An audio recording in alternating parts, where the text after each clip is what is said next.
Kane, welcome to New York. How are you? I'm good and tired. How you Good doing? and tired. That's how it goes here. So you had an enormous year last year. You toured with Florida Georgia Line. You released your debut record. You're even on a headlining tour. But I think what's so awesome is that for a lot of people, it felt like you came out of nowhere. So I want to do like a little bit of a background, where you got started, how you got to Nashville, and all of that, if that's cool. Yeah. So I was working at FedEx and Target, Right. and barely could afford a McChicken sandwich from McDonald's. Right. And then during my meantime, I was just putting covers on Facebook. Mm-hmm. And one day I put "I Don't Dance" by Lee Brice Right. On Facebook. Went to sleep that night, got up for work, and I had 700 friend requests. So I accepted all of them. Had 800 more, and then I just maxed out on Facebook, and just started growing a following. Right. And so at some point, somebody's like, you need to set up like a singer profile here. And you can set up a Facebook in which you get fans instead of just friend requests constantly. Yeah, but instead of doing that, I just used my personal page. Yeah. So I want to talk about that in a little bit, but I also want to go back to even when you fell in love with performing and rehearsing all of these things. You bounced around a lot as a kid, I know. Like, at what point did like music serve a purpose in getting you through all of that? Or like, when did you become attached to pursuing music? I mean, like, I've sang my whole life. I was in choir and I was in plays and stuff, but I was always an athlete, so that's what I was going to do. So literally pursuing a music career only happened, or even thought of, 2 years ago, when everything kicked off on Facebook. So we owe it all to Lee Brice that we get some Kane Brown music at this point. That's awesome. So for a lot of country singers, this is not the way a career starts. You move to Nashville, you get a contract writing songs for other people, you hope a big artist cuts it, you sort of know the spiel. And it's just not been that way for you. And I think people love seeing a new way into the industry. Were you aware at any point that you were kind of forging a new path here? No, I was doing, pretty much everything that I've seen. Like, I've seen a bunch of viral videos, and I didn't expect it to happen. It just did. So like, it wasn't nothing new to me. I've seen it happen before, but I guess not in country music. So I think we all know at this point that social media is a double-edged sword. It obviously gets you a lot of friends and fans, but there's a lot of bad sides that come with it. There's mean commenters. There's a lot of bullying. How soon after you upload a video did you start to have to be like, I need to learn how to tune some of this stuff out? After Lee Brice video, yeah. But I mean, it comes with it. I go and look at a lot of other people's pages, and there's hate everywhere. Of course. Yeah. There's also, it's important, there's more love than there is hate. But I was looking on your pages earlier today, and it's obvious that you have not stopped sharing personal things. How do you kind of balance that mentally? You've got pictures of your girlfriend, you've got your favorite sports teams, like, you're kind of always sharing. Yeah, I just feel like my fans are just so personal with me, and that's what connects them with me. So I stop. I feel like they should know pretty much everything about me. Right. That's what helps them connect to my music. Right. And I think that is a big thing on your debut record, which we can talk about, is so much of it is so personal. Like, you've got stories about your grandpa, about your grandma, about your mom's, your stepdad. Like, we've got sort of everything on there. Was any part of you nervous putting out stories about your stepdad, hurting you as a child? Nah, I was more scared about putting learning into country music. Yeah. Just because it's totally different than anything else that's in country music right now. Right. But country music's all about stories, and that's what I'm telling is my story. So everything else that I said in that song with the child abuse, racism, all that stuff, I wasn't scared to say it just because I want to be a role model to a lot of kids growing up, and I feel like I can do that with that song. I feel like there's got to have been a lot of people who have responded to you to tell you they've been through the same thing, and that's got to have built a pretty cool community for you in a different way online, talking about that stuff. Yeah, it helps me a lot when people say that I've got them through stuff, or I've helped them out. Yeah, it means a lot to me. I'm excited. I can just help people.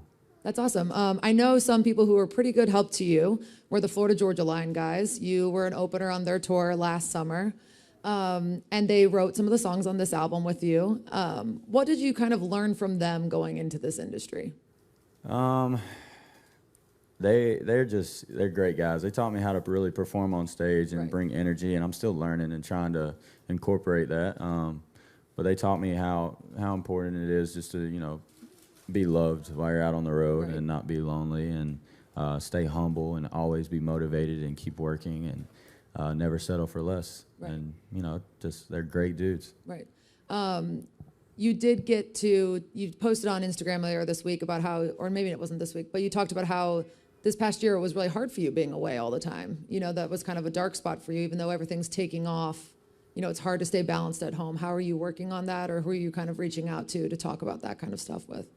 Well, before it was, we did 200 dates Right. in 2016, and then Only country music would ever do 200 dates, you guys. and then we were coming here and we were going to Cali and just doing a bunch of interviews and Right. everything, and we, like, you're away from your family, Right. and everybody needs to feel love. So, like I had, I'm not gonna lie, there was many girls hitting me up, and I found the right one, Yeah. and she helps me out a lot, and she keeps me sane, and she puts the light back in my life. That's amazing. Congratulations. Thank you. Another way, when you were first getting started, I know you auditioned to be on the X Factor. And I'm pretty sure that the reason that all kind of came to an end, they wanted to put you in a boy band? Yeah, they want to put Okay. me in a country boy band. Okay. But, I mean, you're young now. You were even more young then. You're talking about producers who have put together bands like One Direction. How did you stay committed to saying, I don't want to do that? I said no. Immediately. Yeah, well, I mean, I didn't fit the script. If I don't know, if you looked at me and you looked at them, it was like, nah. Right.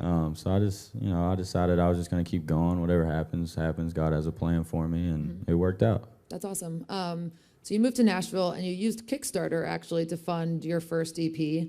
How did you kind of promote that, or did anybody kind of point you in that direction? They say, you can do this on your own without a label.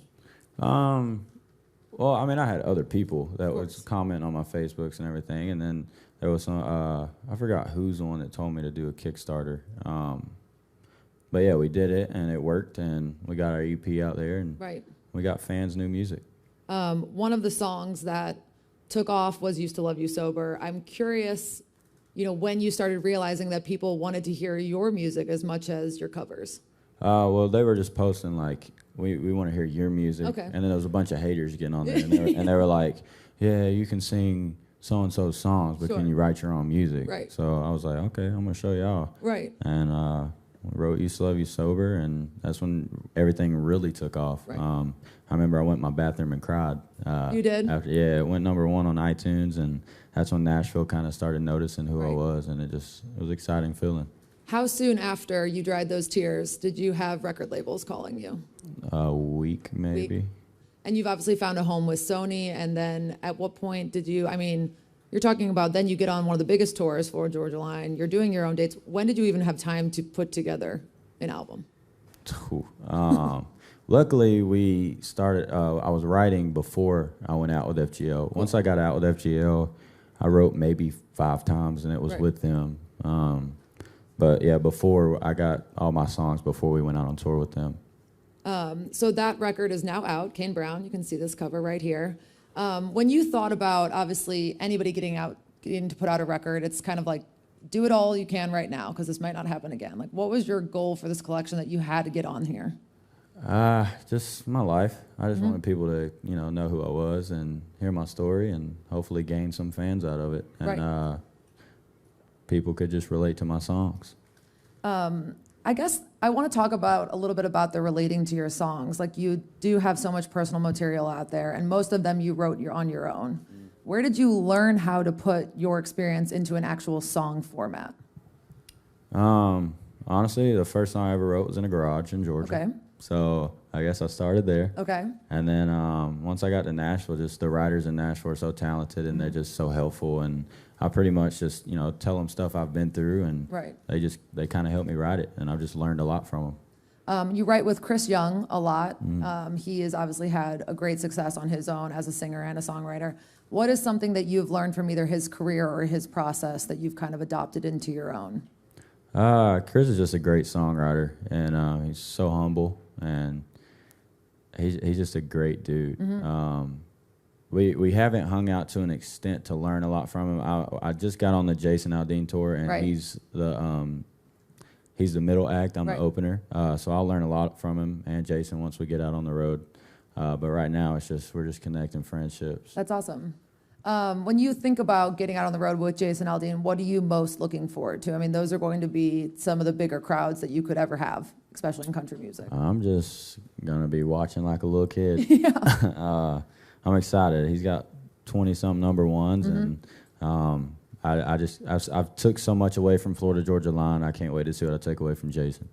Talking about balancing, how did you go from warming up a stage in an enormous arena to then your own headlining dates? Like, what is it like to kind of balance both sides of those crowds?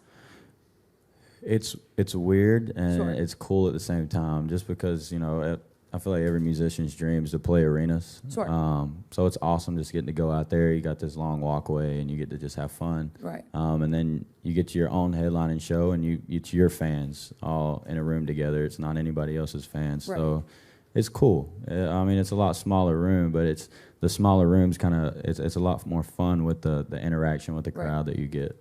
So you're from Chattanooga, or that's where you lived for a long time.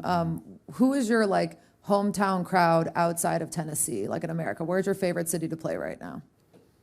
Right now, I just played Dallas, Texas. Okay. And I think it took the top of the chain. That's awesome. Yeah, but I can't leave it. I love Alabama, Indianapolis, of course, Chattanooga. Yeah. And there was Michigan.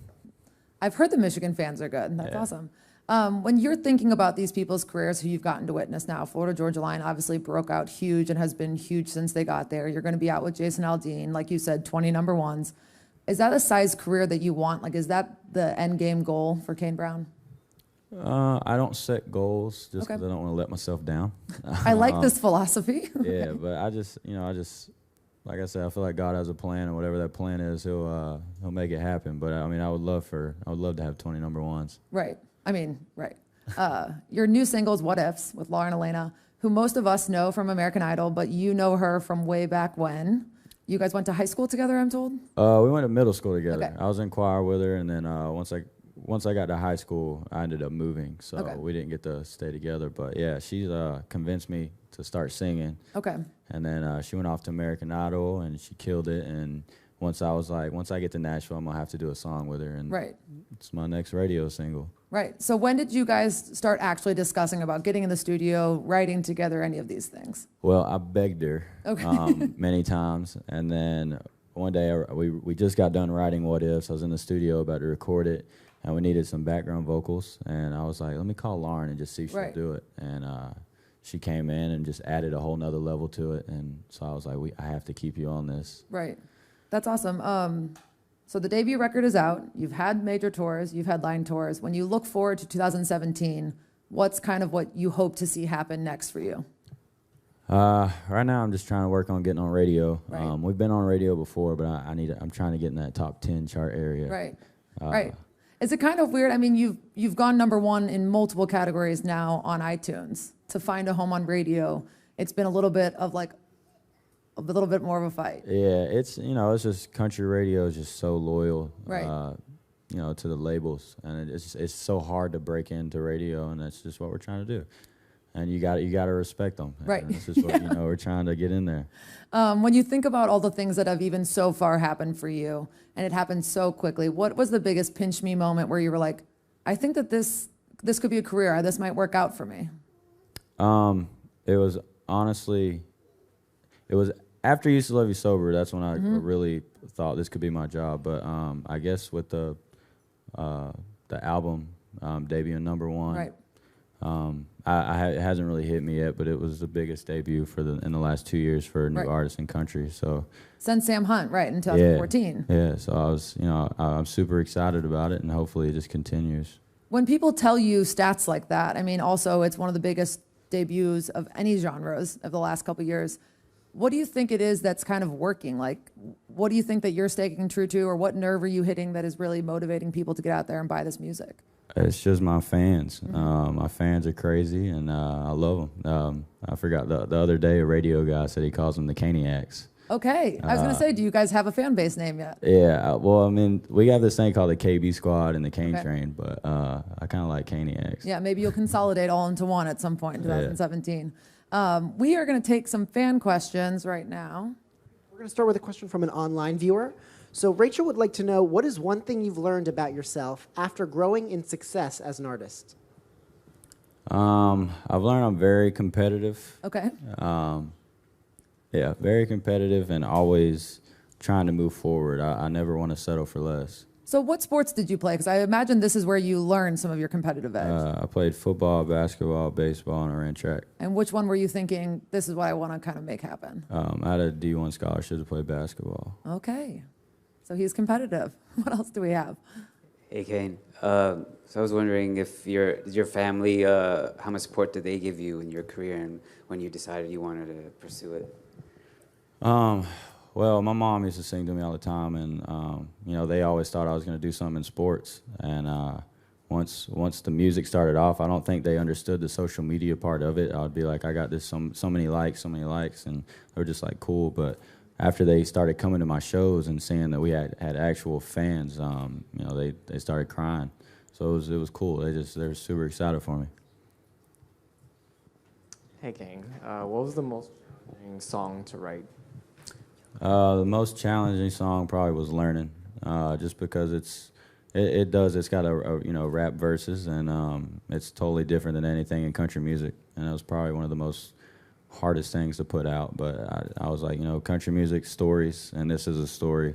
And the chorus is very country, so why not be different?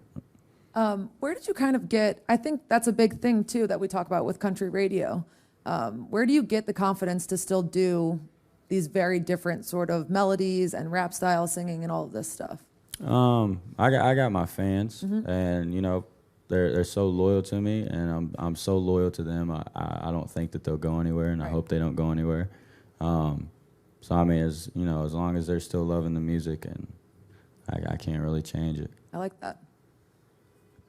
Hi, nice to meet you. How you doing, dog? I was wondering, do you think you'll ever evolve into a different genre or trying different genres of music later on? I don't know, maybe. I mean, I love all kinds of music, like anything really. So, I mean, if that certain song comes along and it's a good enough song, and some other radio station wants to take it, then I'm not gonna say no. Hello. Personally, I love when two different genres mash up. I was wondering if there are any artists you want to collaborate with outside country? I would like to collaborate with Ariana Grande. Not singing wise. No, I'm just kidding. No, I just saying she's cute, but she's got a crazy voice too, though. That's true. Yeah, or Selena Gomez. Both good voices. Yeah. That's awesome. That's all we have for today. Kane, thank you so much for stopping by. You. You can get Kane Brown on iTunes, Spotify, everywhere. Thank you.